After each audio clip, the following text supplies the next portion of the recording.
My student review of Wonder Woman is that there's a lot of woman empowerment. It stays pretty close to the comic book. It's pretty funny with a lot of action in it. There's not too much that strays from reality. So we have Ocean's 8, that's relatively new, and it's amazing. I mean, it is so great. It's just women pulling a heist, and who doesn't love women pulling a heist, especially when it's Sandra Bullock and Anne Hathaway and Kate Blanchett. Kate Blanchett in Suits. That's all I need to say. It's really great. It's really empowering, kind of, even though they're criminals. But it's great seeing them interact and work together and realize all of their strengths and pulling that all together in a team. And it's really empowering, and they're empowered themselves, and they empower other women. And it's great. It's amazing. The Breakfast Club is iconic. I mean, it's a classic. If you haven't seen it, you should. It's about 5 high schoolers, all from different sort of walks of life. There's like a jock, princess, a nerd, everyone, and they're all stuck in detention together.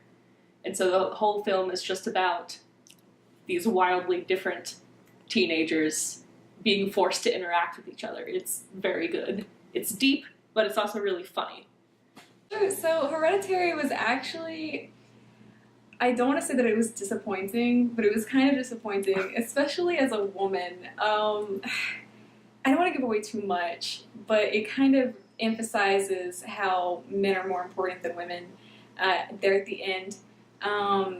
There's a really big lead up to the end for something that I felt was a really big letdown, honestly. It's just a lot of really confusing, how do I say, Plot points? confusing plot points, things that it doesn't really explain. It drones on, and then it's just like, bam, disappointment. I usually don't like horror movies, but The Babadook is one that I did find interesting. I guess just because the plot is kind of different in that The Babadook is like a children's book character almost, but it causes problems. Ooh. It's something that you can watch and is scary, but probably won't give you nightmares, so that's good. So I like the original version better because it's more of a psychological thriller, but it's okay if you like a lot of gore and a lot of comedy.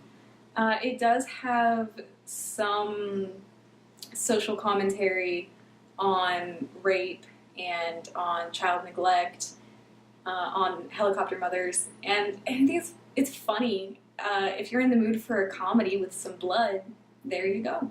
So another movie we have is Shrek. So if you want some nice nostalgia, there you go, it's Shrek. I mean, we kind of grew up on that, and it's still funny, it's still great, and I still love it. So there's Hotel Transylvania 3, which is always great. If you haven't seen the first 2, then it's not too bad of a jump in. It's pretty self-explanatory. And it's pretty funny. It's really cute. But I'm a Cheerleader is, well, first of all, Dante Basco's in it, so that's always a plus. It's about a high school girl whose family decides that she's a lesbian, so she must be sent to a gay conversion camp, which doesn't sound like a recipe for like a feel-good and funny movie, but it is, because of just how absolutely ridiculous the entire setup of the camp is and how great all the other people are there. And there is a happy ending.